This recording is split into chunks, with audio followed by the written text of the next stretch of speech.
Bienvenue tout le monde sur l'épisode 42 du Brap Show. Je suis rejoint, comme d'habitude, par Mr. Brap et ses 17 000 abonnés sur TikTok. Rejoignez la communauté TikTok de Mr. Brap si vous voulez voir de la moto, du trafic et du fun. On se marre bien là-bas. Et les prouesses, comme je vous ai dit la dernière fois, les prouesses mécaniques. Puis voilà, il vous montre aussi... vous pouvez voir les live TikTok sur le TikTok de Mr. Brap. Comme ça, vous voyez l'envers du décor de la confection de vos kits déco préférés. Parce que, évidemment...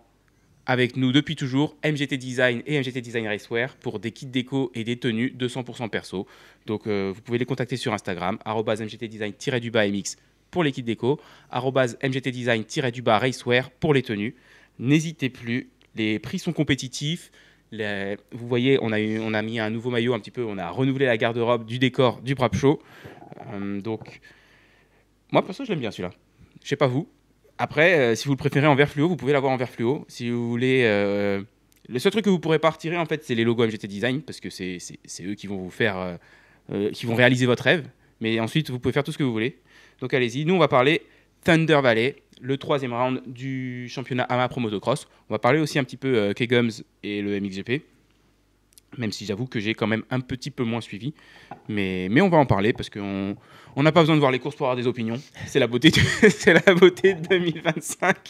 C'est là que c'est le plus intéressant. C'est quand tu n'as pas vu... On devrait faire ça un week-end. Faire un podcast sans avoir regardé la vidéo. Et parce que non seulement on sera des peintres qui ne savent pas mettre un pied devant l'autre à moto, mais en plus on ne regarde pas les courses et on en parle. Donc là, je pense que ça suscitera encore plus de commentaires. Ça sera encore plus intéressant. C'est vrai que quand on parle de ce qu'on ne connaît pas, c'est quand même encore mieux. On a le droit, je veux dire. On est dans un pays libre. Bah, si on peut en faire un sur le golf la prochaine fois aussi. Sur le golf? Ouais, je sais pas. Il joue encore Tiger Woods? Il est encore en vie?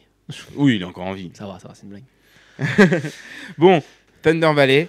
On va parler de Jet qui a encore fait premier. Il remporte les 2 manches dans 2 secondes. Je veux commencer quand même avec Eli Tomac. Pas parce que c'est mon chouchou, même si un peu quand même. Mais qui nous fait 3e, 2e, une 3e place, il le dit lui-même au micro de Vital MX, une 3e place bien payée, un peu chanceuse, puisque c'est Hunter Lawrence qui se plante, lui qui avait la 3e place pendant toute la manche. Ce dont je veux parler, c'est qu'il est 2e du général. Il nous refait une petite chute en 2e manche en tentant de se rapprocher de Jet. Il n'était pas très loin. Mais en étant pas très loin, presque au moins une manche sur toutes les épreuves, même une manche sur les 6 où il était devant, il est déjà 25 points derrière. Donc là, 25 points derrière, il reste 8 épreuves. Et moi, j'ai tout de suite envie de parler en fait, de la semaine prochaine à High Point, avant la première pause. Et à quel point est-ce que c'est crucial pour Tomac de gagner à High Point et pas de finir encore 2e derrière Jet pour ses chances de titre. Bah, c'est important, surtout que... Enfin, moi, je suis inquiet quand même pour Tomac, qui montre une belle vitesse. C'est intéressant ce qu'il fait, mais... tu vois que lui, justement, il est à la limite, il est dans sa zone rouge, en fait, quand il roule comme ça, tu vois. Et on en parlait la dernière fois, quand il prend un extérieur pleine balle, je suis sûr qu'il y a plein d'éléments qu'il ne prend pas en considération, qu'il ne voit pas, qu'il ne prend pas en compte. Un trou, un caillou, un truc comme ça, non, il soude et il regarde au loin, peut-être Jet devant, et c'est sa cible, sans regarder un peu ce qu'il y a sur son chemin, tu vois. Donc, moi, ça m'inquiète un peu, parce que pour le coup, Jet, par contre, il est très en contrôle. Et il est quand même devant. Et donc il est devant, mais selon moi, sans être dans sa zone rouge, tu vois. Et c'est ce qui fait qu'il a encore une fois cette petite marge. On en parlait aussi en vitesse, en supercross, avec le fait de longer les virages, de garder la vitesse dans les virages et pas de se bloquer et repartir. Que du coup, il avait cette petite marge encore pour prendre de la vitesse jusqu'à ce que physiquement, la moto mette trop d'angle et qu'elle passe au-dessus du virage. Alors que Tomac ne peut pas se rapprocher de la limite physique, parce que lui, il est déjà à la limite avec son pilotage, quoi. Ça le limite déjà de s'arrêter et de repartir à fond avec l'embrayage, tu vois. Automatiquement, si tu t'arrêtes, même si tu as la moto la plus performante avec des watts dedans, faire un départ arrêté ne sera jamais aussi efficace que de partir avec de l'élan et garder l'élan, tu vois, sur tout le virage. Après, là, pour ces 3 dernières courses d'outdoor, on n'a quand même pas trop de stop and go de la part de Tomac dans les virages. Ben, on arrive quand même avec des... Il est plus oui, voilà, tu vois, dans les ornières, tu vois qu'il il va comme ça. À la première épreuve où c'est vrai qu'il allait fracasser pas mal d'ornières. Voilà, et notamment... à Hangtown, je trouvais qu'il y en avait quand même moins. à part en deuxième manche. En fait, ça dépend s'il a l'air précipité ou pas, quoi. Mais pour revenir à Jet, je pense que Jet, il est aussi dans la zone rouge, mais que sa zone rouge est peut-être moins rouge que celle de Thomas. Mais c'est ça, c'est que. Ce que je veux dire, c'est qu'il est moins susceptible de tomber. Je pense pas qu'il puisse aller beaucoup plus vite, Jet, mais je pense que même quand il pousse comme il le fait, comme peut-être qu'il l'a fait à Thunder Valley ou comme il le faisait à Hangtown, je pense qu'il est moins susceptible de tomber que Tomac. Et en plus, maintenant qu'il a 25 points d'avance, il va aussi être moins dans l'urgence. Genre, si cette manche-ci, là, voilà, c'est une deuxième place, parce que sinon, il faut que je force trop pour essayer de gagner, je vais prendre la deuxième place et parce que je peux me le permettre.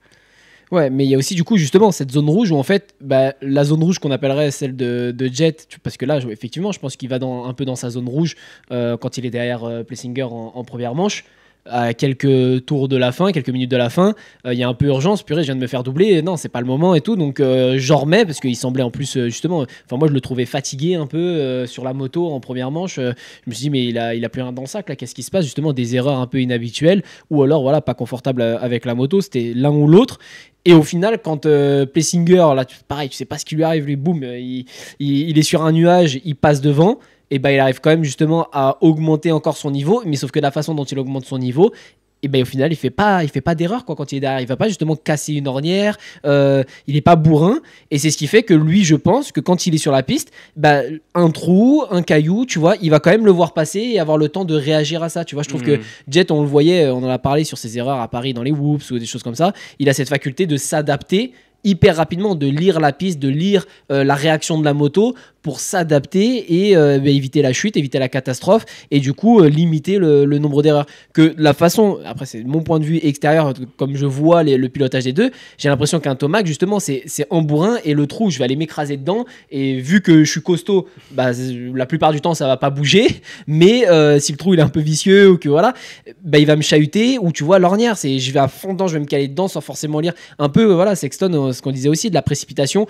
donc Sexton ça fait quand même moins bourrin qu'un Tomac, mais manque de lecture de piste, tu vois, un peu de précipitation, je vais regarder loin, je bombarde sans trop, en réfléchissant peut-être un peu moins, en m'adaptant un peu moins à la piste, aux exigences de la piste, et moi c'est ce qui me fait me dire que du coup c'est forcément plus compliqué pour Tomac, parce que voilà, une petite chute comme ça lui coûte, on peut dire presque la victoire, parce qu'effectivement il était juste derrière, mais il était juste derrière lui en s'accrochant un peu, quoi. Enfin, vraiment dans sa zone rouge, pas forcément physiquement, encore une fois, mais juste dans son pilotage, à aller à la limite, à mettre de l'angle et à tester voilà, les limites comme ça, que Jet n'est pas dans ça, tu vois. Et je me dis que même s'il était parvenu à passer Jet, je me dis...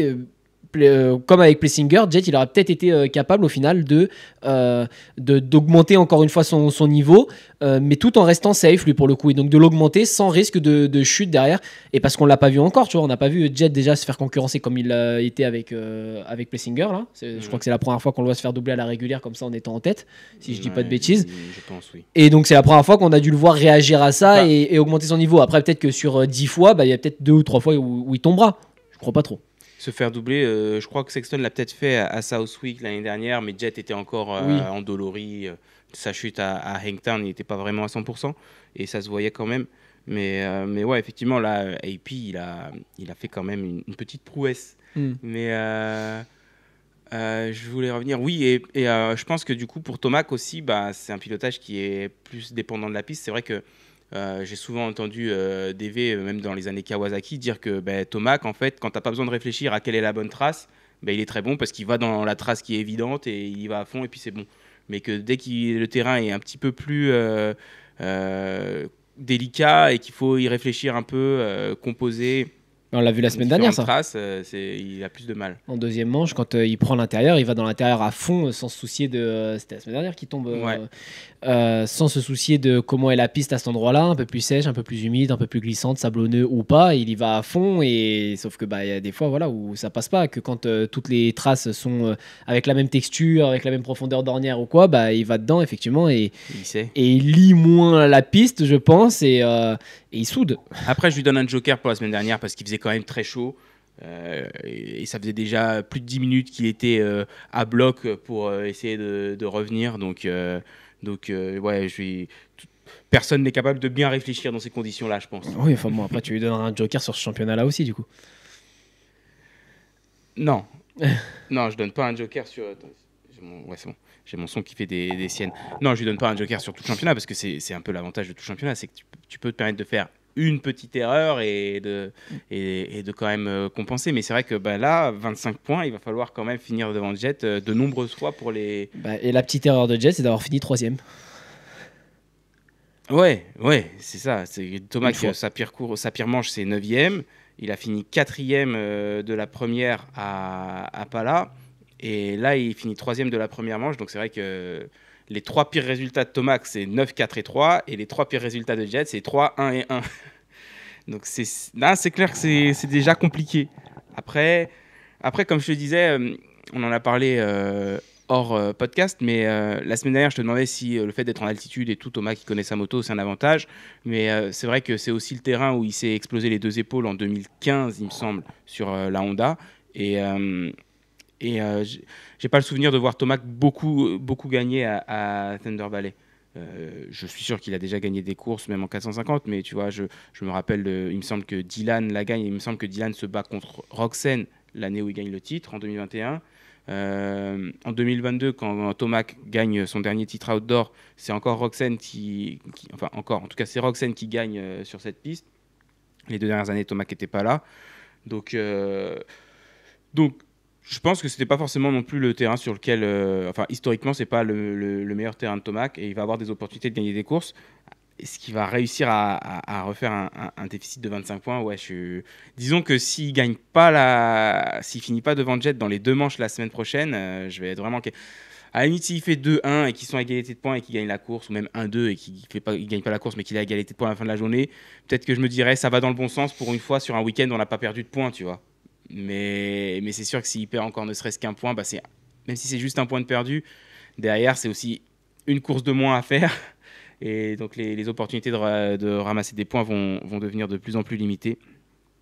Et ouais, moi je pense que ça va être un moment crucial pour le championnat de Tomac la semaine prochaine.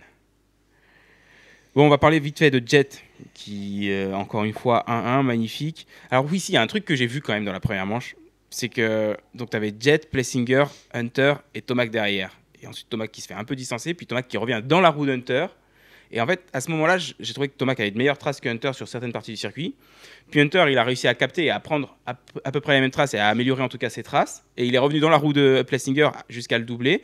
Et du coup, Plessinger a amélioré ses traces, a redoublé Hunter et est arrivé dans la roue de Jet, qui disait que Jet, dans la conférence de presse, disait qu'il n'avait pas des super traces et que quand il s'est fait doubler par Plessinger, il a vu les bonnes traces et il les a prises et il l'a redoublé aussi. Donc c'était très frustrant en tant que supporter de Tomac de le voir donner les bonnes traces à tout le monde au final.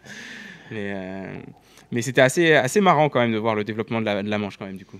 Ouais, et puis c'est là que tu te dis quand même qu'ils sont chauds, les gars, de justement s'adapter. Enfin, pour tous ceux qui roulent, c'est quand même pas évident de changer des traces que toi, tu as l'habitude de prendre. Et surtout, justement, changer pour la trace de quelqu'un d'autre et aller plus vite que dans la trace que tu prenais, tu vois. Donc, des fois, c'est évident. Si tu as une ornière qui fait un angle comme ça, au final, prendre celle juste derrière qui est fluide, c'est évident et pas compliqué d'aller plus vite. Mais je trouve que s'adapter et changer ses trajectoires, après... Bon, ça va aussi avec nous en tant que pilote, on est sur des terrains, il n'y a pas 36 000 traces non plus à chaque fois dans les virages, c'est très souvent une ornière à l'intérieur et un extérieur, donc voilà, au choix.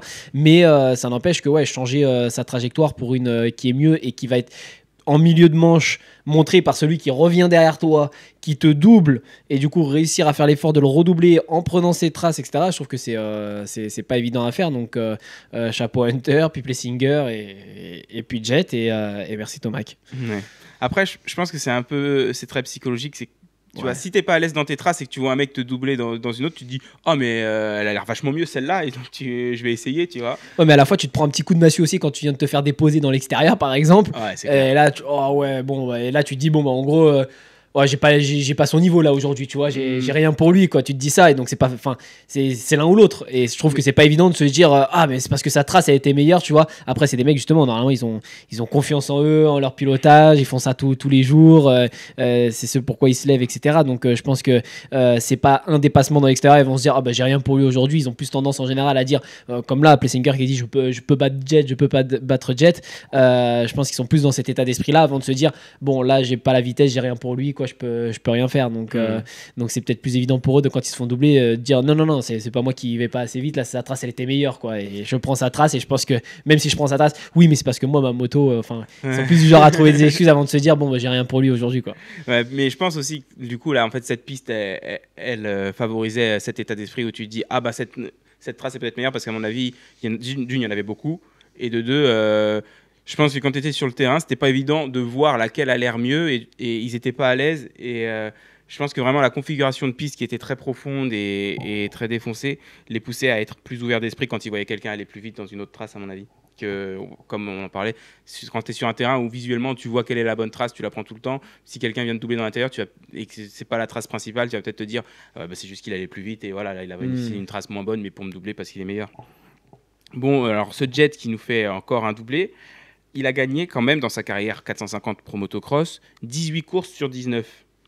La seule qui perd, on en a déjà parlé, c'est celle de Hangtown l'année dernière. Ça fait un pourcentage quand même de victoire de 94,73%.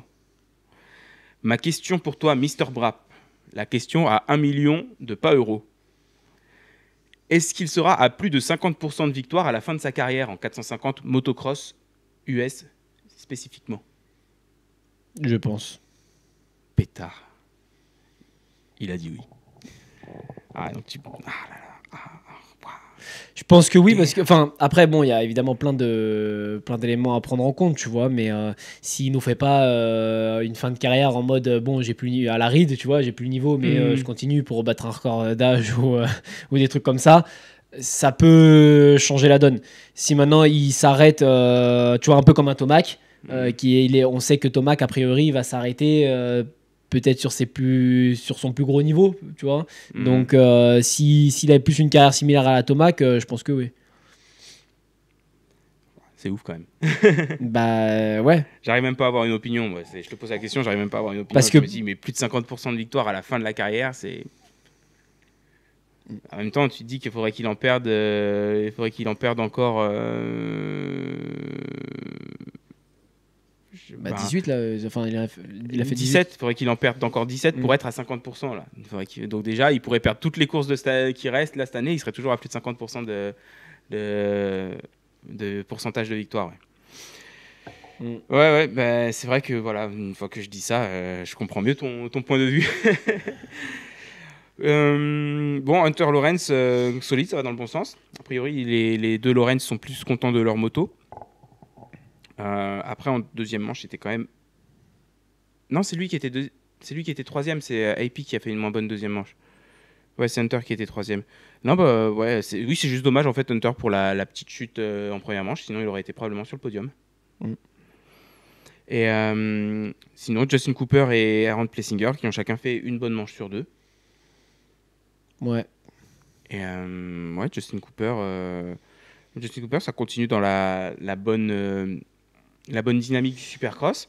Et en fait, Plessinger et Cooper, si ça continue comme ça, ils pourraient passer Cooper Webb au point Super Motocross avant les playoffs. Parce que eux, ils sont pas si loin que ça et ils font...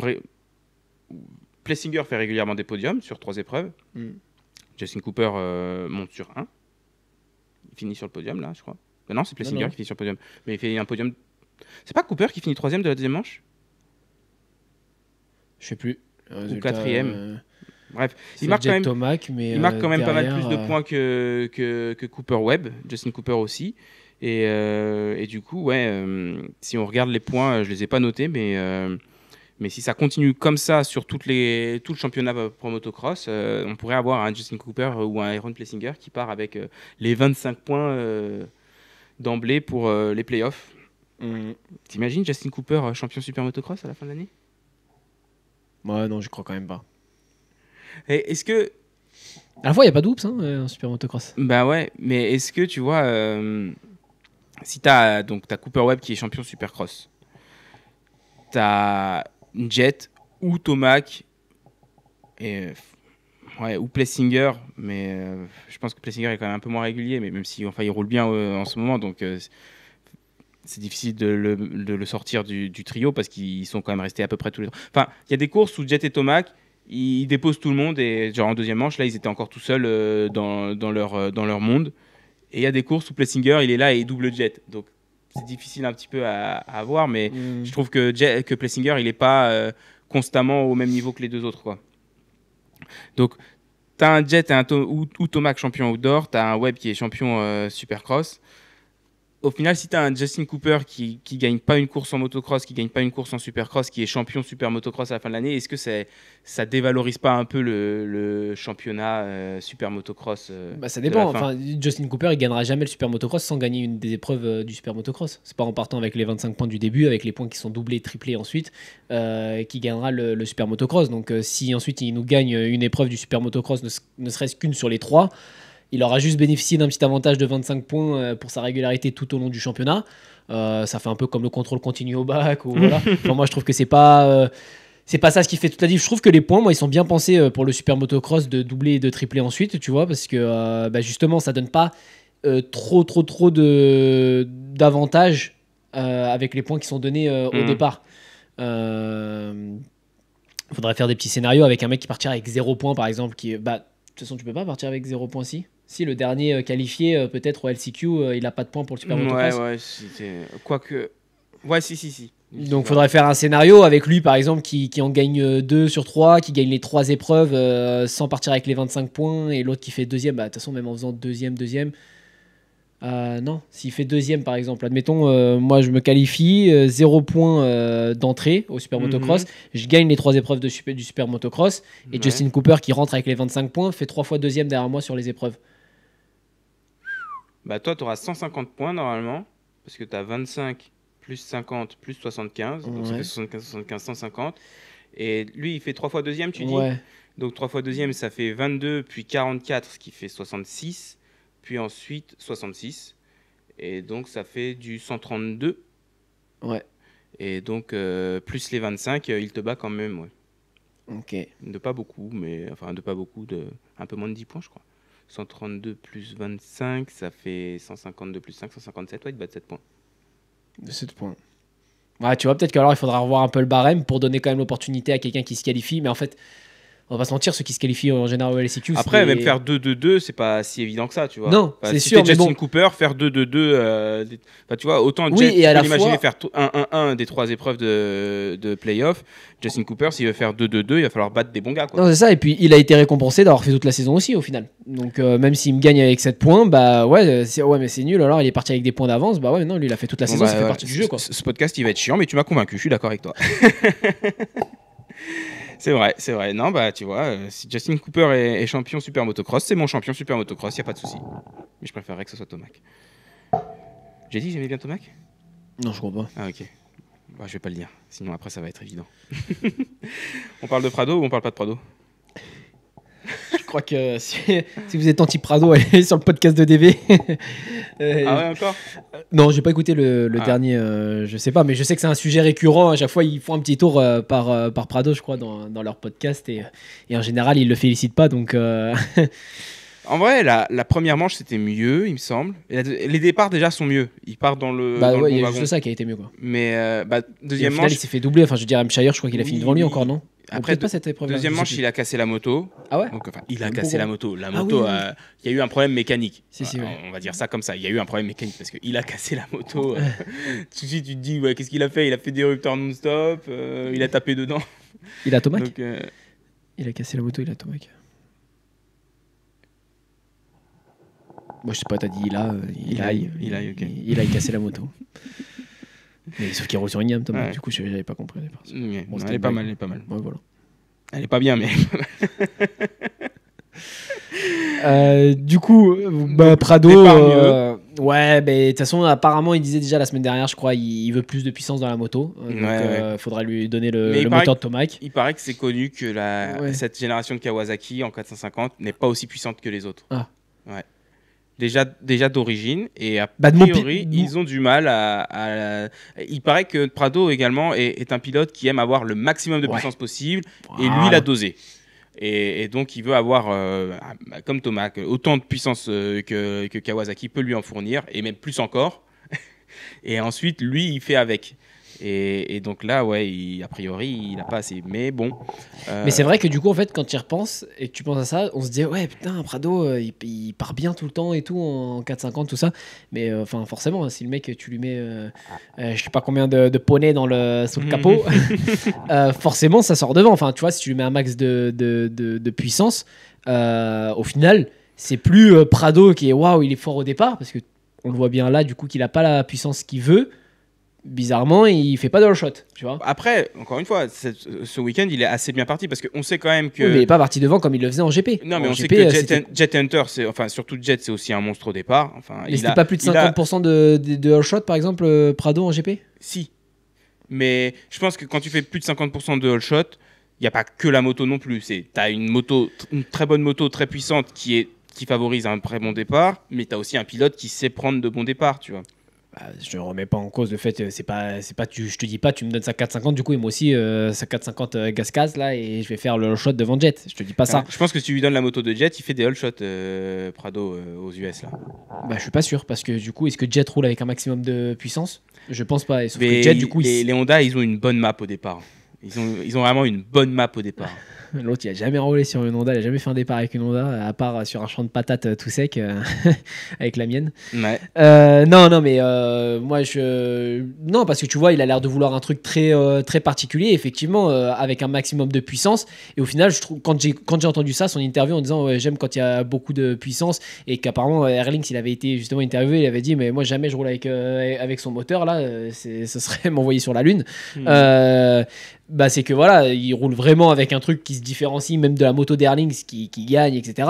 Donc je pense que c'était un gros avantage pour lui au départ, et juste en fait qu'il est capable de gérer cette puissance après sur le reste du circuit que peut-être les autres ne sauraient pas faire, tu vois. Enfin, par exemple un Ferrand 10 et qui avait essayé le moteur de Thomas, qui avait dit mais moi c'est beaucoup trop, moi au contraire, faut limite me le freiner le moteur en Supercross de la 450 parce que t'as vite fait du coup et donc gérer la puissance c'est pas évident, et je pense que c'est déjà ce qui est dur avec une 450 on va dire d'origine même. C'est gérer la puissance surtout en Supercross où il faut être très précis, ne pas en mettre trop mais en mettre assez quand même.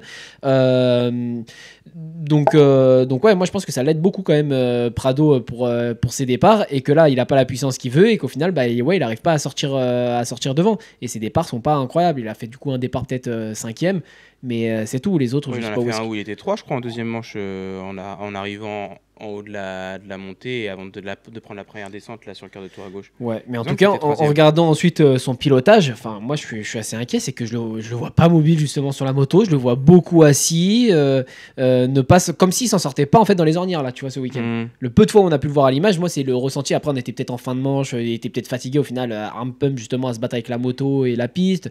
Je sais pas comment lui il vit, il vit sa manche, on le voit pas beaucoup à l'écran comment il la gère, mais c'est vrai que le peu de fois où on l'a vu à l'écran, je me suis dit wow, ça a l'air d'être dur pour lui quoi. Après j'ai du mal à croire qu'ils prennent entre 40 secondes et 1 minute par manche par jet, juste à cause de la puissance de la moto, tu vois. À mon avis, il y a aussi quand même de l'adaptation du pilotage, des terrains et tout ça. Ah bah oui, je pense qu'il y a plein de choses réunies. Moi, je mets pas de toute façon, je dis pas c'est à cause de la moto que Prado il gagne pas. Moi, je dis pas du tout ça. Enfin, je suis pas du tout de ce style-là. Enfin, tu me vois bien moi en tant que pilote. À la fourche, faut mettre 2 clics. Toi, non, vas-y, fous-moi le truc. Juste, dis-moi que c'est sécurisant, que je risque pas de casser, et je m'adapte, quoi, tu vois.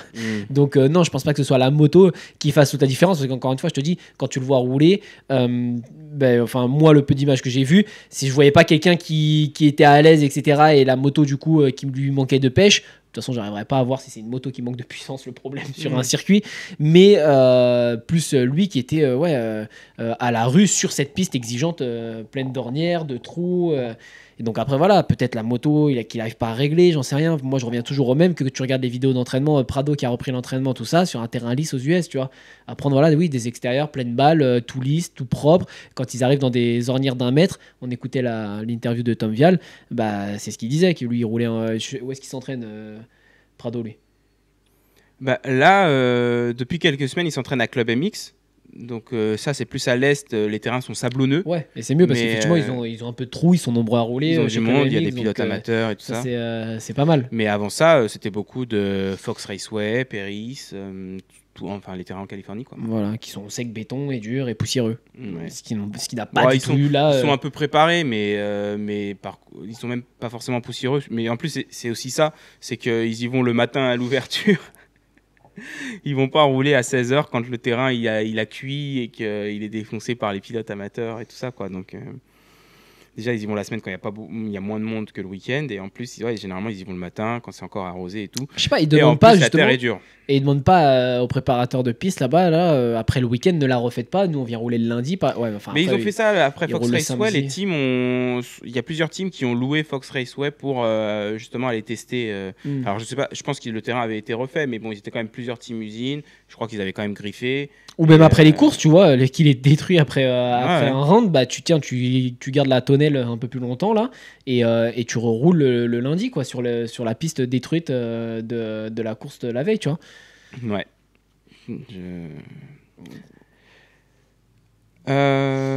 Après, ouais, c'est-à-dire que peut-être que tu la loues le dimanche et le lundi, tu vois, parce que du coup, le mec, c'est son business, tu vois, qui tient le terrain. Donc ça veut dire que le dimanche, il refait pas le terrain pour l'ouvrir le lundi et tout.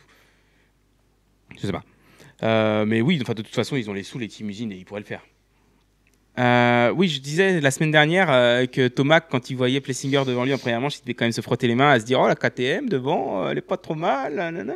Tu penses que Chase, devant sa télé, quand il voit la Kawa de Prado, il se dit: oh ouais, la Kawa, là, je me frotte les mains. L'année prochaine, 2026, on va s'amuser. Non, mais Lui qui se plaint, lui qui déjà a du mal à prendre de bons départs, Chase, moins en fin de Supercross, mais sur ces 2 années KTM, enfin son année et demie KTM, il a quand même eu pas mal de difficultés à prendre de bons départs et surtout de meilleurs départs que Jet, mais ça c'est un peu tout le monde. Quand il voit les départs de Prado, qui à la base on pensait en tout cas être un bon starter, je pense qu'il se sent comment là, Chase, d'avoir mis Sexton en bas du contrat Kawa. ouais, mais tu vois, je pense que eux, c'est pareil. Encore une fois, ils ont un niveau de confiance où ils se disent, c'est Prado quoi, enfin, qui avance pas une cacahuète, c'est pas la moto, tu vois. Tu penses qu'il se dit ça? Tu penses que Chase, il se dit, le double champion du monde à MXGP, il avance pas une cacahuète et moi, je lui mettrais aussi 30 secondes sur la même moto sans problème? Ouais. Ok. Ouais, je pense que déjà, je te dis, quand il y avait l'interview là sur Gypsy Tale, je crois, où il disait le podcast, où il disait Ouais. Prado, on lui disait ouais, bon, tu vois Jet là et tout, d'après toi, qui peut le battre et tout, et il disait bah, moi. Ouais. S'il y en a un qui peut le battre, c'est moi et tout, tu vois, genre confiant comme ça. T'avais Sexton, je te l'avais envoyé, qui avait répondu haha, genre il se foutait un peu de sa gueule, genre t'es mignon mon garçon. Mais à la fois, sans rancune, hein, Sexton il like les posts de Prado, donc. Au contraire, je sais pas s'il lui faut un like parce que c'est Prado, il met la tête dans les chaussettes en disant bon bah c'était difficile ce week-end. Non, je pense pas, mais. Puis je pense que le haha c'était autant dirigé aussi à Jace, le mec du podcast, qui en fait mentionnait que Jet en outdoor et il disait on a tous hâte de voir toi contre Jet et tout, et il écartait complètement Chase de la conversation lui-même, tu vois. Je pense que c'était autant dirigé à l'un qu'à l'autre, genre les gars, tous les deux, et même plus que vous deux, vous m'oubliez. Et je suis là. Et bon, j'ai enlevé mes lunettes, je suis plus là.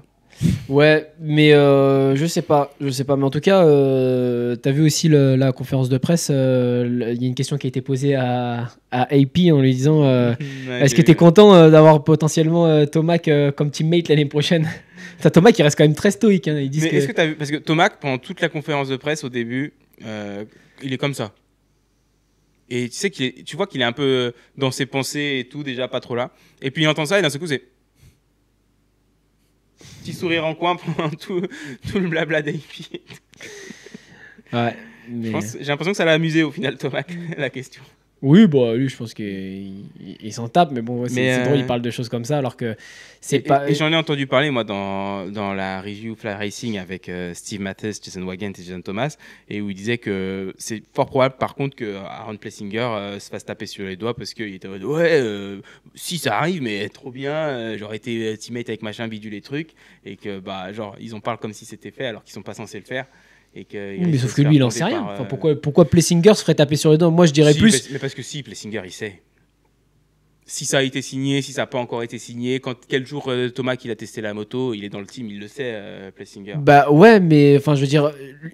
Quand ils lui ont dit tel jour, nous on est en Arizona, on pourra pas tester avec toi ou quoi, il sait pourquoi ils étaient en Arizona, tu vois.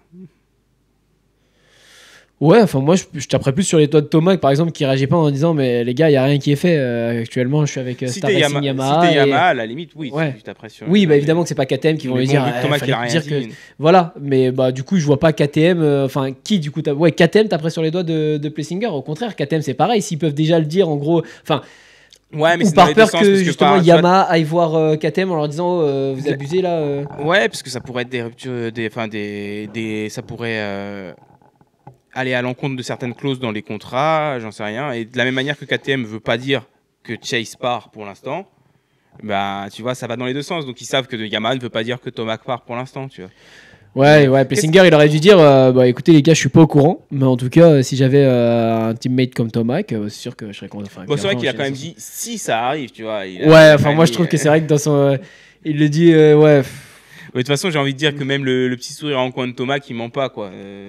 On va en parler très rapidement, et puis après on passera aux 250. Mais moi, j'entends beaucoup parler du coup sur les podcasts américains que dans les autres sports mécaniques, la F1, le MotoGP, bah, tu sais, par exemple, je crois que le champion du monde MotoGP l'année dernière, il a déjà dit qu'il ne sera pas dans le même team l'année prochaine, alors qu'ils ont fait que 6 épreuves, et parce que il n'a pas signé, il avait une date butoir pour signer et renouveler le contrat, et il ne l'a pas fait, et donc du coup, il va être obligé d'aller chercher ailleurs. Donc ça, tu vois, c'est déjà officiel, c'est dit dans la presse et tout.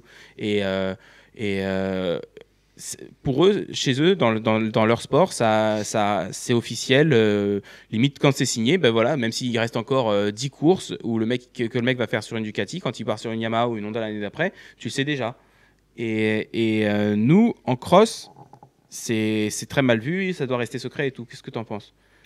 Ben moi, pour moi, c'est normal que ça reste secret, tu vois. Je suis un peu du côté de celui qui sponsorise, on va dire, donc... évidemment pas à la même échelle que les contrats que eux signent, mais tu vois, je me dis si je sponsorise quelqu'un et pour rouler avec ma belle tenue MGT Design Airline Edition disponible sur Instagram MGT Design-Racewear et que en fait donc on se fait un petit contrat sur 2 ans on va dire, la première année nickel et tout, et dès la deuxième année le début de la saison ou au milieu de saison comme ça, alors qu'il reste toute la moitié de saison parce que c'est pour janvier 2020, enfin il va forcément du coup être sur la moto avant janvier 2026 tu vois, mais c'est pour la saison qui suit, donc à partir de janvier 2026 si déjà dès l'été on sait déjà je vais aller chez Fox, tu vois, je donne une autre marque, bah l'image, enfin ok regardez-moi, j'ai reçu ma nouvelle tenue MGT tout ça machin, tu vois, enfin comme nous on le fait un peu avec des influenceurs machin, j'ai reçu ma nouvelle tenue MGT et tout, ouais d'accord mais on sait que tu vas chez Fox donc enfin tu vois là ça décrédibilise un peu, elle est super bien, franchement elle est super belle, elle est top et tout, la qualité nickel machin, l'autre il nous dit ça alors qu'on sait très bien qu'il va chez Fox, et donc il y a arrivé à ce stade là en fait la balance entre ce qu'il nous dit parce qu'il est payé pour nous le dire et ce qu'il nous dit parce qu'il aime vraiment, tu vois. Et à la base, quand tu regardes quand t'es d'un œil complètement novice, jeune, immature, etc., tu te dis, Thomas qui va sur la YAM parce qu'il adore la YAM et qu'il aime le bleu, enfin, ou le noir. Mais tu vois, ou parce que c'est la plus performante pour lui, à la base, c'est ça. C'est je vais sur la moto la plus performante pour performer et gagner.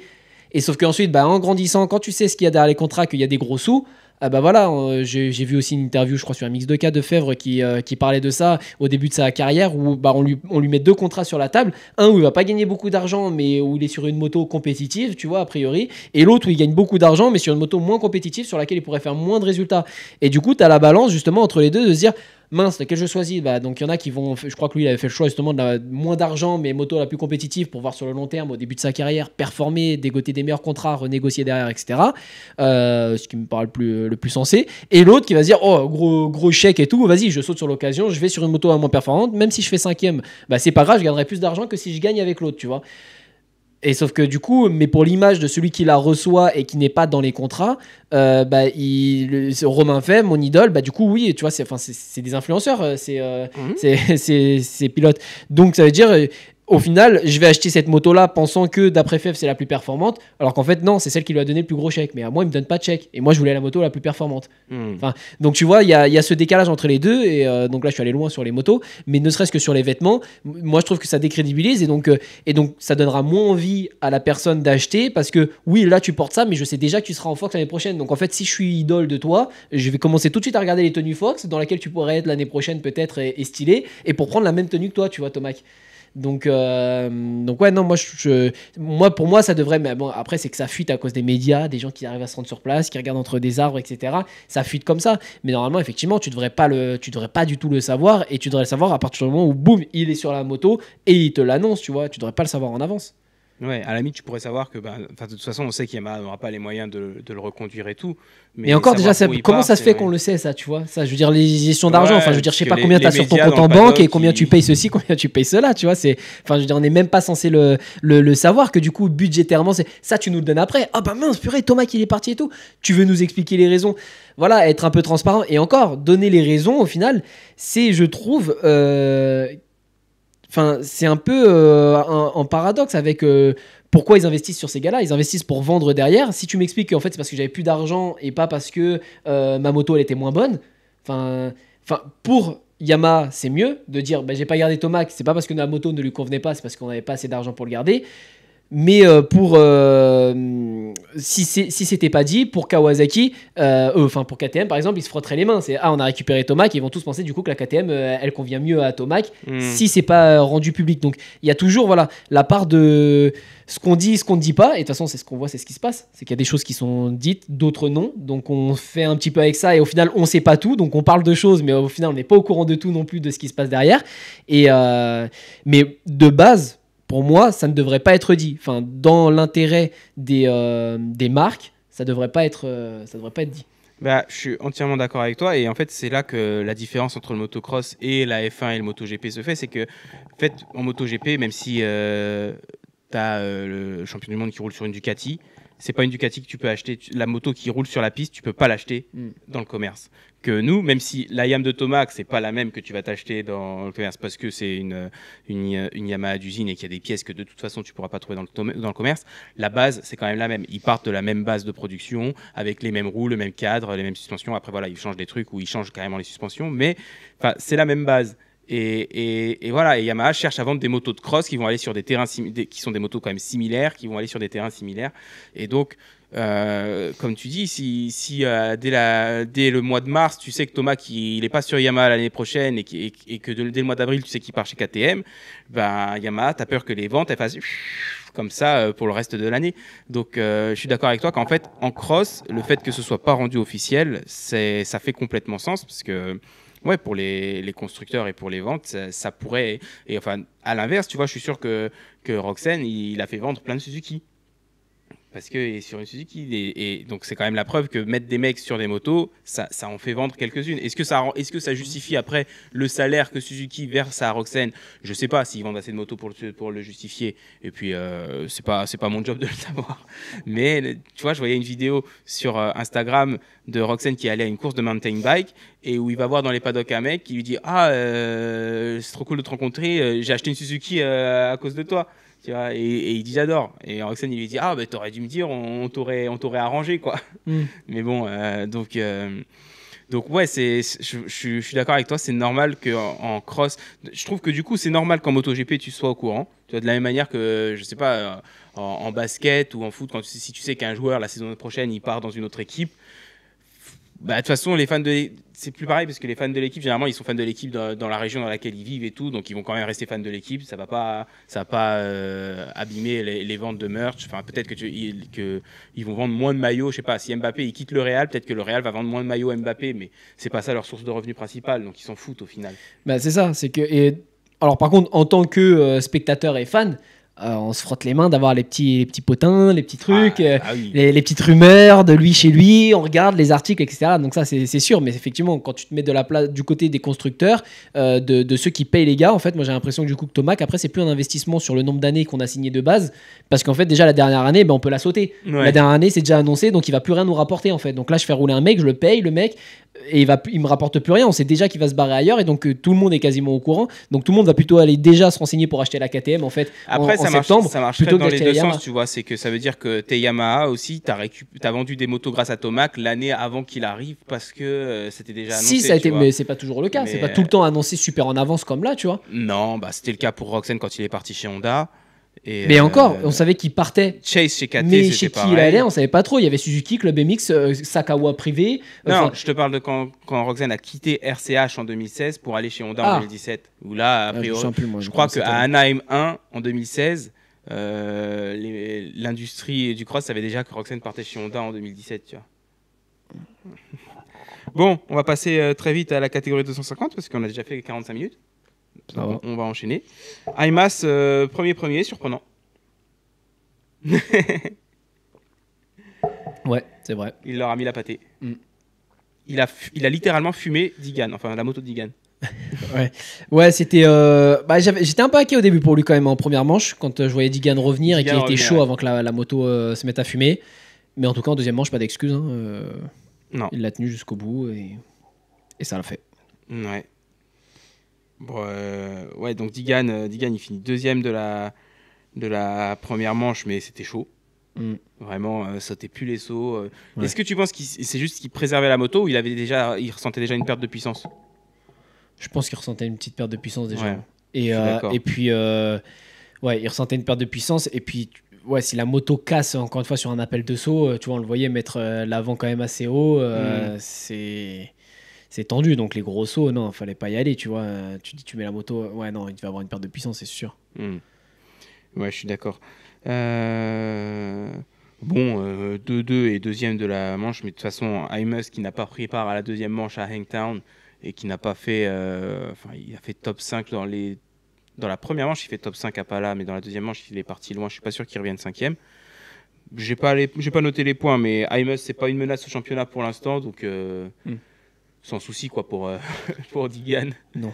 Je sais même pas combien de points il a d'avance, mais à mon avis, parce que tu vois, j'ai noté qu'il a 25 points de retard sur Jet, mais à mon avis, Digan il doit avoir plus de 25 points d'avance sur le deuxième au championnat. Ah bah c'était Shimoda. C'est Shimoda, ouais. Et Shimoda qui met un terme à sa série de deuxième place, il a fini combien Il a pas fini 5, un truc comme ça de la première. Et en deuxième? J'ai envie de dire 3, mais avec Kitchen, je sais pas, parce que Kitchen revenait sur lui. Il finit 4 du coup de la deuxième, okay. C'est Kitchen qui finit 3. Et je me demande s'il finit même pas plus loin que 5 au final en première. Ouais, parce qu'il a longtemps été 8-9 par là, donc je sais plus exactement. Mais du coup, non, il doit être quand même à moins de 25 points de Digan, je pense, Shimoda. Quoi que ça faisait déjà 12 du coup. Ça faisait déjà 12 après les deux premières. Franchement, moi je me suis dit, ça serait peut-être un peu intéressant que la moto elle lâche là de Digan en première manche et que ça fasse un petit abandon. Ah, j'avoue. En ligne droite là. Puis ça nous aurait donné l'opportunité de voir le petit fond de plaque bleu aussi qu'on voit pas trop du coup parce que souvent les champions en titre super motocross c'est les leaders du championnat. C'est vrai. Ça me frustre un peu parce que c'est pas laid je trouve le numéro jaune sur le fond bleu, ça fait un peu vintage et tout, j'aime bien mais du coup on le voit pas souvent. Bon, Kitchen il monte en puissance lui. Ouais, c'est vrai, mais pas dans les départs par contre. Non. Il part comme une grand-mère, mais après, c'est vrai que c'est mieux après. Ça gagne un peu en vitesse. Ça allait justement chercher Shimoda, je crois. C'était derrière lui, ça allait le chercher. Donc, ouais, c'est pas mal. Dommage que ça parte loin. Bon, si quelqu'un se rapproche de Digan et le concurrence au championnat, c'est qui? Après 3 courses, là, qui est-ce que tu vois capable de potentiellement, s'il devait y en avoir un? Ouais, si, il devait y en avoir un. Ouais, je mettrais soit un billet sur Shimoda ou peut-être Kitchen. Ouais, pas sur Imus qui vient de faire un doublé de l'espace. Non, tu vois, Imus, je le mets plus sur le même niveau qu'un Baumer, tu vois. Capable d'un coup d'éclat comme ça. Visiblement, je pense que c'est une piste qu'il aime bien. C'est là-bas qu'il avait gagné son premier overall. Mais dès la semaine prochaine, tu vois, je ne vois pas spécialement être encore aux avant-postes et concurrencer pour la gagne. La semaine prochaine, on arrive sur la piste où Masterpool a gagné l'année dernière. Est-ce qu'il va nous faire quelque chose? Je crois qu'il est encore malade, Masterpool. Là. Ouais, c'est vrai qu'il dégringole un peu à chaque fois. Il démarre pas trop mal et puis après, il dégringole en fin de manche. Vas-y, prends un Doliprane là, puis on roule, quoi. On a envie de te voir devant. Et d'après les rumeurs, du coup, Shimoda ne serait pas out of Honda. Non, et il paraît que ça pourrait aussi partir chez Kawa l'année prochaine et que c'est pas garanti. Mais il paraît que Honda Japon. Ouais, ont forcé pour le. Ouais. Et tu sais que j'y pensais quand j'ai entendu ça. Je crois que c'est dans DV Tox Moto que j'ai entendu ça. Et je me suis dit, en vrai, t'es Honda. T'es un constructeur japonais. Pour une fois, t'as un pilote japonais qui performe bien sur, on va dire, l'une des deux meilleures plateformes de motocross du monde. que ce soit ici ou à MXGP, peu importe, ça te ferait quand même, ça te foutrait les boules qui partent chez les Autrichiens quand même, sur une Husqvarna. Ouais, c'est sûr, mais tu vois, moi, surtout ce que je me disais, c'est comment il doit se sentir Shimoda quand il sait que bah, c'est l'usine, donc de l'autre côté du monde, là, qui force pour. Enfin, qui disent non, gardez-le, les gars, machin, enfin, nous, on vous garde vos contrats si vous le gardez, quoi, on va dire. Et à côté de ça, bah, le team, lui, en interne, et donc j'imagine que celui qui a sa sacrée coupe, là, le team manager de Honda, là. Lars. Ouais, Lars, putain, j'ai envie d'aller me prendre ma tondeuse et de lui refaire son dégradé, lui. Tu te dis, Lars, il est là, ouais, moi, j'ai pas envie de te garder, mais t'as de la chance que tes cousins là-haut, là, ils me disent. Mais là, je suis désolé, tu cherches juste à faire du clic. Là, avec tu veux faire du clic, c'est tout là. Mais c'est ça la vérité. Non, qui veut le virer, la vérité, mais personne veut le virer. Lui, il veut partir parce qu'il est pas content de la moto, et je suis sûr il doit avoir un contrat. Sauf que voilà, on te propose jusqu'à temps le montant pour une année de plus peut-être, et voilà ce qu'on te propose. Et donc c'est à prendre ou à laisser. Et Shimoda, il s'est peut-être dit, oh bah tu sais quoi, chez Husqvarna avec Rockstar, on me propose plus, et puis en plus on me propose 2 ans. Et puis chez Honda, depuis 1 an, je suis pas très à l'aise sur la moto et vous me donnez pas beaucoup d'options. Donc je suis en train de vraiment saliver à l'idée de partir chez Husqvarna. Et là, tu as Honda Japon qui dit non, mais Lars, mais plus, il n'y a pas de souci. On est là, le chèque, on le signe, mais plus. Et bah qu'ils lui mettent un contrat chez le coiffeur aussi à Lars avec, et je le laisse là-bas, moi, chez Moda. Oh, tu t'énerves pour rien, là, qu'est-ce qui se passe, ta fin? Non, j'aime pas sa coupe, bro. Ça fait je sais pas combien de temps, là, je le vois, j'aime pas sa coupe. C'est pas possible de sortir comme ça. Je comprends pas ça, moi. Ouais, ben, hey, des goûts et des couleurs. C'est vrai. Et puis il a pas signé Ferrandis au final. Donc, il a de la chance d'avoir des cheveux qui fassent ce qu'il veut. Moi, tu vois, je pourrais même pas si je voulais. Si, justement, ceux qui font ça, c'est pas ceux qui ont le plus de cheveux au final. Ils tirent les cheveux de devant, là, ils tirent les sourcils pour cacher le manque à un endroit. Moi, si je laisse pousser les cheveux, ça fait comme Plessinger. Bon, très vite, est-ce qu'on discute de Tom? Non. Ah, on peut en discuter. Un bon premier tour en deuxième manche. J'ai apprécié, il a passé Digan. Ok, super. Bah, faut donner un peu de positif quand même de temps en temps. Non, moi ça m'énerve quand on va chercher du positif dans une journée de merde où il n'y en avait pas tellement. Alors en vrai, il l'a pas fait. Donc on a regardé l'interview. Tu vois, moi j'avais peur qu'il me dise oui, c'est bien, après la chute de la semaine dernière, on fait quand même dans le top 10. J'avais peur qu'il dise ça, tu vois. Il a pas dit ça. Il a dit non, la journée était galère, je suis pas content, je suis pas allé sur la moto. Mais que tu sois pas à l'aise sur la moto, je suis d'accord. Mais tu vois, Jet, il était pas à l'aise sur la moto. À Hengta, on y fait 3, quoi. Enfin, quand tu es prétendant au titre, c'est toujours ça le problème. Moi, je suis pas allé sur la moto, je fais pas ce que Tom y fait, clairement. Non, mais moi, je pense que la vérité de ces choses-là, c'est que il a pas la vitesse et que en plus, du coup, il est peut-être pas super à l'aise sur la moto, tu vois. Mais tu le mettrais même 100% à l'aise sur la moto, il gagne pas là. Tu veux pas lui dire ce que tu me dis tout le temps quand le terrain est défoncé et qu'il y a des trous? Qu'est-ce que je dis? Si tu vas plus vite, les trous, tu les sens pas. Hein. En fait, c'est pas la moto, c'est juste faut aller plus vite. Oui, tes trous à toi, oui, mais non, faut adapter le langage. Je vais pas dire la même chose des trous de Tom. Non, c'est des sacrés trous quand même, le Tommy, là, ce à quoi il a affaire. Non, mais moi, je pense que là, il y a un manque de vitesse et que même si tu le mettais à 100% à l'aise sur la moto, sauf que là, voilà, il se voit se faire doubler par des mecs qui ne devraient pas. Je crois Marchbanks l'a doublé. Il me semble que Arup l'a repris aussi après sa chute en première manche. Bon, voilà, il y a des pilotes qui ne devraient pas finir devant, qui finissent devant. Et tu vois, je voyais justement face à Rupp, je trouve qu'il a mis du mal, il a mis du temps un peu à le doubler aussi en première manche. Et je me dis, c'est un mec qui vient de GP avec une moto, une nouvelle moto. Non, en GP, il était déjà sur. Il était déjà sur la Triumph. Sur la Triumph. Mais bon, peut-être avec un bras rallongé, enfin bref, des réglages différents. Même parcours qu'un Vial en fait, mais beaucoup moins successful, quoi. Avec beaucoup moins de succès pour Arup. Donc, et il a galéré, je trouve, à le doubler un peu.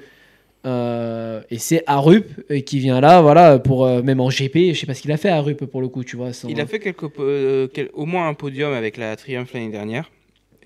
Enfin, pour moi, du coup, Vial aurait dû le. Il n'est pas 2 fois champion du monde MX2 et c'est pas sa 3e année en outdoor US. T'arrives derrière, tu le prends en direct, quoi. Tu vois, tu passes pas un tour derrière lui-même. T'es remonté derrière et t'y vas.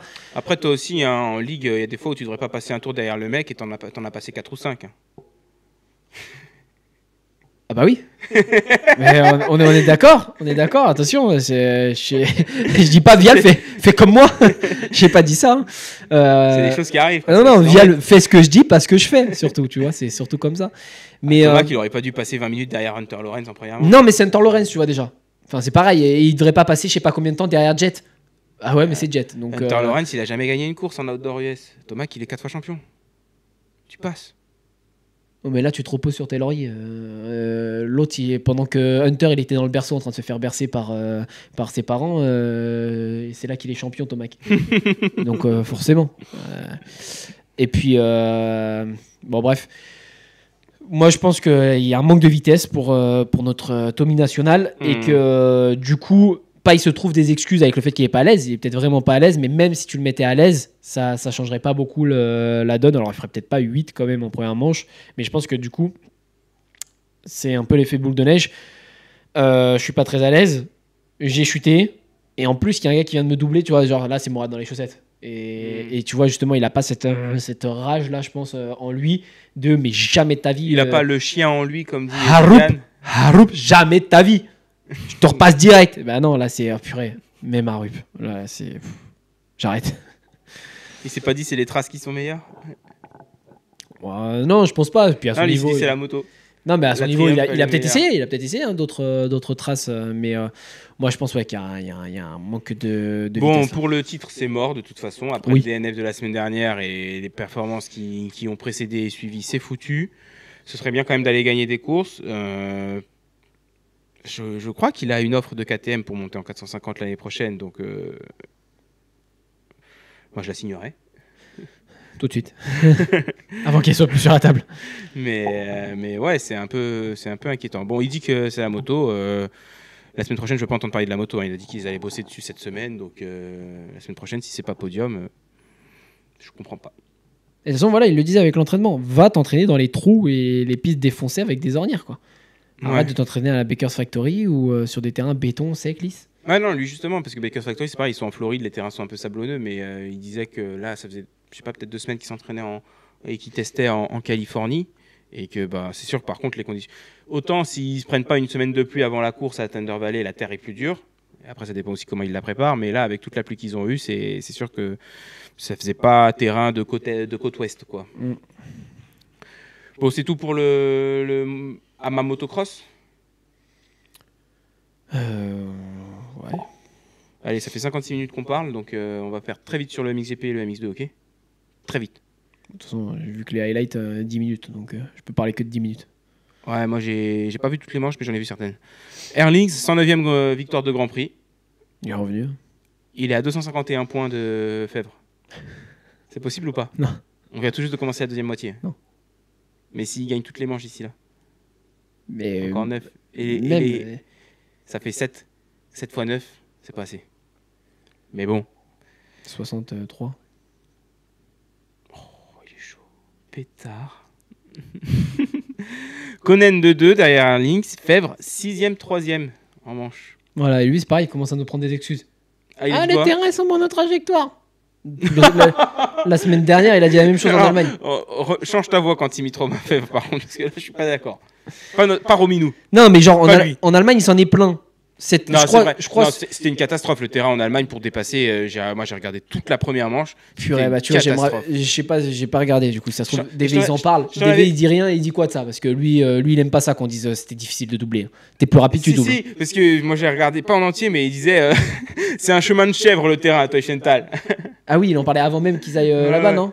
Non, mais avant de débriefer plus que ça le MXGP. Mais, non, et puis c'est ce que je te disais quand on s'est retrouvé sur le terrain le week-end après le Grand Prix, c'est qu'ils ont beaucoup d'endroits où ça fait des petits zigzags, un peu à gauche, un peu à droite, où au final tu prends à la corde et t'as limite pas de virage, et du coup n'importe quelle trace que tu prends en dehors de cette corde, elle est pas bonne. Et le peu d'endroits où t'avais ça, il a essayé de prendre d'autres ornières, mais tu vois, il y avait le virage après là où Thomas il vole sans sa moto aux Nations, il prenait l'ornière tout à l'intérieur, qui n'était pas l'ornière principale, mais pour essayer de doubler Gifting en première manche, sauf qu'elle avait un crochet au bout, et à chaque fois il avait beau essayer de la prendre avec plus de vitesse que Gifting qui était dans une ornière moins serrée, mais le crochet au bout ça le flinguait. Et il y a plein d'endroits comme ça où il a essayé de prendre d'autres traces, mais les autres traces étaient vraiment trop moins bonne par rapport à la trace principale. Sauf que je crois qu'il a dit ça la même pour la semaine, là, le week-end qui vient de passer. Il a dit la même chose. C'est fou comme les terrains sont monotrajectoires et que du coup, il espère que ce week-end-là, qu'il le prépare bien et qu'il y ait plusieurs possibilités justement pour pouvoir doubler et que parce qu'il dit c'est fou comme parce que ceux qui préparent la piste savent rendre un terrain monotrajectoire. Après, la piste là à Kegums, elle était un peu monotrajectoire peut-être. C'est vrai que le dimanche, ils ont eu le même problème, ils ont eu des averses à chaque fois la nuit avant les courses, donc ça a rendu le terrain très, très mou et ensuite une fois qu'une trace se dégage, elle est meilleure. Cependant, tu vois, par exemple, quand tu arrives avant la ligne d'arrivée, tu as une espèce de double trajectoire avec une grosse bosse à l'intérieur et une petite double à l'extérieur. Et c'est un virage pas très serré.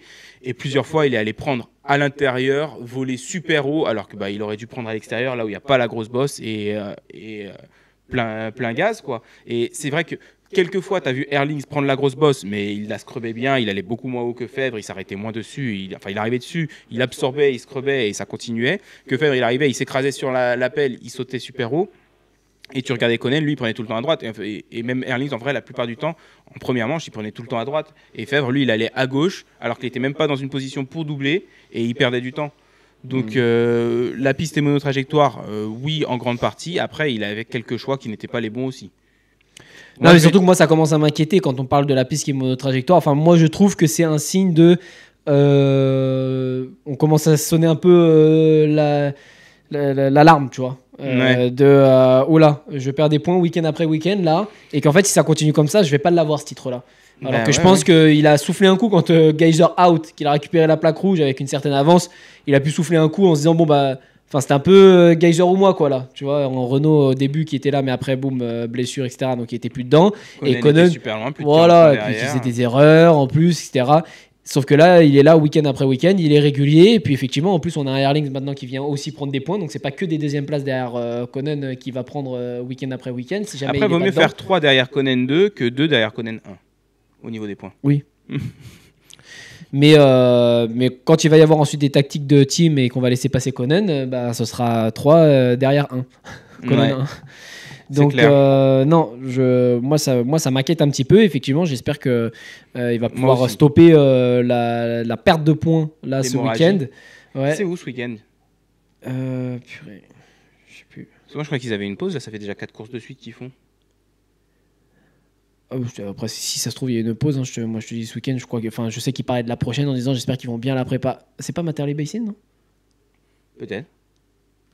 Me semblait l'entendre, mais après je sais pas s'il citait ce terrain-là par rapport au terrain sur lequel tu pouvais justement doubler, faire la différence, des trucs comme ça, ou s'il parlait de ce terrain en disant que c'était le suivant, je sais plus. Ok. Bon, en tout cas, ouais, il a plus que 26 points d'avance, donc c'est une manche et un point. J'avoue que moi aussi ça m'inquiète.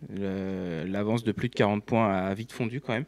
Et je t'en parlais aussi quand on s'est retrouvé sur les terrains, mais tu vois, moi ce qui m'embête, c'est que en fait en France, et là c'est pas contre Febvre, c'est dans un peu la nouvelle structure de points en MXGP, c'est que Febvre gagne le Grand Prix en France, mais perd quand même des points sur Conen parce qu'ils étaient à égalité de points, ils gagnent le Grand Prix à égalité de points. Le dimanche, mais il en a perdu le samedi en manche qualif. Et je pense d'ailleurs que c'est pour ça que maintenant il change la plaque rouge entre le samedi et le dimanche. C'est parce qu'avant qu'il fasse ça cette année, tu pouvais avoir le leader du championnat qui gagne un Grand Prix, mais qui perd quand même sa plaque rouge à la fin du week-end. Ce qui n'était pas cohérent.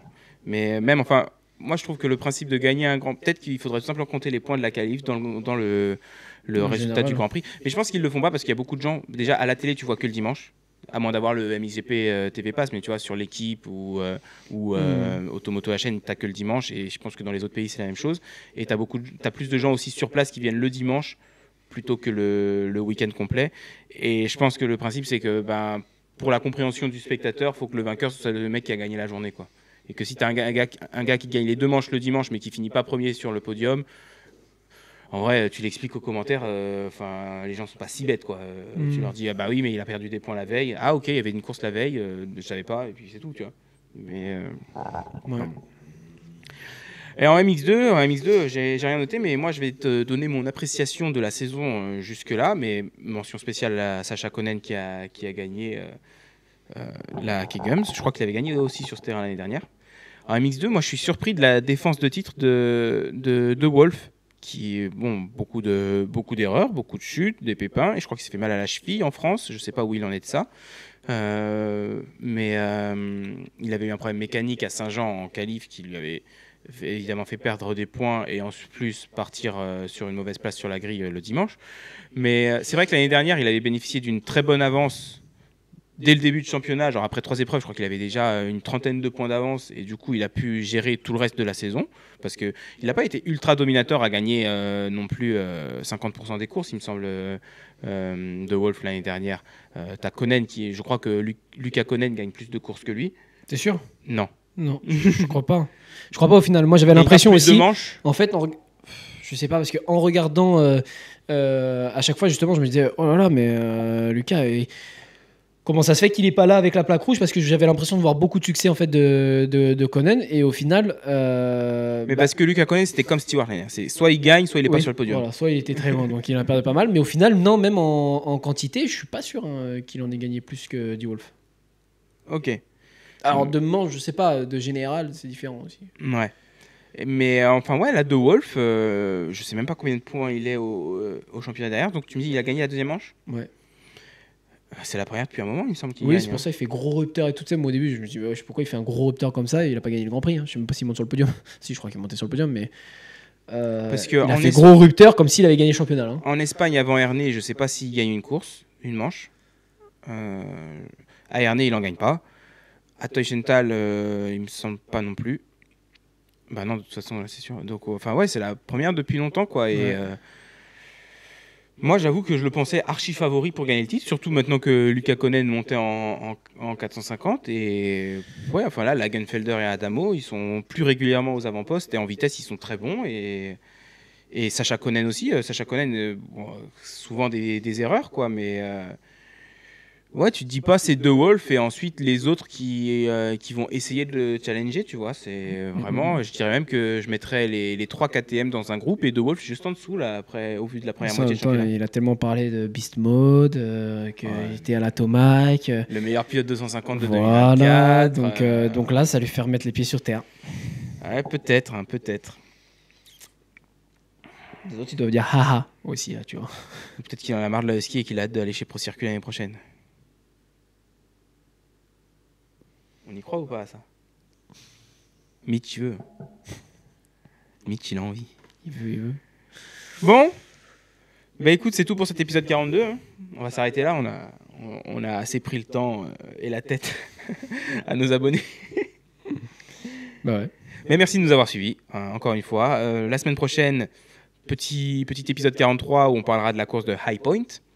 On souhaitera une bonne fête à tous les papas à la même occasion en retard. Mais c'est la fête des pères, mais pas en France aussi. Surtout en France, perso je suis français, j'habite en France. Ouais, parce que je sais que c'est décalé la fête des mères aux États-Unis et en France, c'est pas la même date. Ouais. Mais ouais, il me semble que si la fête des pères c'est au même moment.